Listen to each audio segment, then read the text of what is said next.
बेटा हमने पिछले लेक्चर में पॉपुलेशन के बारे में बात की थी और पॉपुलेशन के कुछ एट्रीब्यूट होते हैं जैसे birth rate, death rate, sex ratio, है ना, और एज का पिरामिड एज। तो बेटा आप एक बात बताओ मुझे, जो बर्थ रेट डेथ रेट होती है, रेट देख रहे हैं पर यूनिट टाइम और पर यूनिट टाइम में, तो बेटा ये बर्थ रेट होगी, पॉपुलेशन का फीचर है। अगर बर्थ देखूँ तो सिर्फ इंडिविजुअल का फीचर है। ध्यान से देखना बेटा, किसी की पॉपुलेशन बढ़ रही है कि कम हो रही है मुझे कैसे पता पड़ेगा? अगर उसका इंक्रीजिंग पिरामिड होगा तो पॉपुलेशन इंक्रीज हो रही है, अगर उसका पिरामिड स्टेबल होगा तो पॉपुलेशन स्टेबल है, और अगर उसका पिरामिड इन्वर्टेड होगा तो स्पिंडल शेप होगा तो डिक्रीज। कैसे पता पड़ेगा? जहाँ बच्चे ज़्यादा होंगे समझ लो पॉपुलेशन बढ़ेगी, जहाँ बच्चे और बड़े रिप्रोडक्टिव फेज वाले सेम होंगे तो वहाँ पॉपुलेशन स्टेबल है, और जहाँ बच्चे कम हो जाएंगे तो समझ लो बेटा वो पॉपुलेशन कम हो रही है। मुझे एक कैसा पता बच्चे बढ़ने से कैसे पॉपुलेशन बढ़ गई?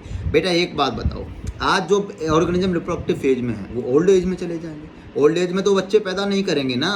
जो बच्चे ज़्यादा हैं प्री रिप्रोडक्टिव फेज में हैं तो प्री रिप्रोडक्टिव फेज वाले क्या करेंगे? जो बेबी भी तो पैदा करेंगे आगे चल के, प्री रिप्रोडक्टिव वाले बेबी पैदा करेंगे। अब ये बेबी पैदा करेंगे तो उनके ज़्यादा बच्चे होंगे। तो बेटा this is the population increasing और एक्सपेंडिंग, यानी कि जिसके अंदर प्री रिप्रोडक्टिव फेज वाले ज़्यादा होंगे रिप्रोडक्टिव फेज से, यानी वो पॉपुलेशन इंक्रीजमेंट वाली होगी। अगर pre reproductive is more than reproductive, जैसे पॉपुलेशन, अगर प्री रिप्रोडक्टिव और रिप्रोडक्टिव बराबर पॉपुलेशन स्टेबल। अगर प्री रिप्रोडक्टिव कम है यानी बच्चे कम है, जैसे स्पेन हो गया अपना, जो मतलब चाइना भी अब इसमें आ गया डिक्लाइनिंग पॉपुलेशन में, लेकिन एक्सपेंडिंग पॉपुलेशन में आप देखोगे अपना इंडिया है ना। यानी रिप्रोडक्टिव में अब देखो हमारी जो इंडिया है वो एक्सपेंडिंग में आती है, यानी पॉपुलेशन बढ़ी हुई है। यूएस से अमेरिका देखो स्टेबल पॉपुलेशन है, यानी कि अगर प्री रिप्रोडक्टिव ऑर्गेनिज्म ज़्यादा पॉपुलेशन इंक्रीज, अगर रिप्रोडक्टिव और प्री रिप्रोडक्टिव बराबर पॉपुलेशन स्टेबल। अगर बेटा प्री रिप्रोडक्टिव कम है और रिप्रोडक्टिव ज़्यादा हैं तो ये population decrease. The size of the population, बड़े ध्यान से देखना बेटा, यही बात है। The size of the population tell us lot about the status in habitat, यानी कि पॉपुलेशन का साइज हमें हैबिटेट के बारे में बताता है। आप बताओ बेटा, अगर किसी की पॉपुलेशन इंक्रीज हो रही है तो मैं कहूँगा जो हैबिटेट में वो रह रहे हैं वहाँ कोई कमी नहीं है, खाने पीने की कोई कमी नहीं है, कोई कंपटीशन नहीं है, आराम से बढ़ रही है। यस क्या नो?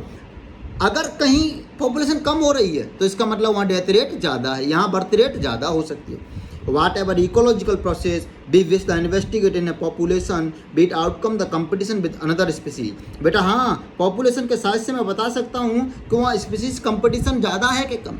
अगर किसी पॉपुलेशन का कंपटीशन ज़्यादा, इसका मतलब दोनों को नुकसान, पॉपुलेशन कम होनी चाहिए थी, ज़्यादा कम होनी चाहिए थी। अगर बेटा किसी का पॉपुलेशन ज़्यादा हो रही है इसका मतलब वहाँ कंपटीशन का स्टेटस कम है, कम नहीं कम है। The impact of A predator और इफेक्ट ऑफ पेस्टिसाइड एप्लीकेशन, मैं बता सकता हूँ प्रीडेटर का इम्पैक्ट कितना है। अगर प्रीडेटर ज़्यादा प्रीडेट कर देता तो पॉपुलेशन खत्म हो जाती, यहाँ पर ज़्यादा प्रीडेट नहीं किया। We always evaluate them in term of any change in the population size. We always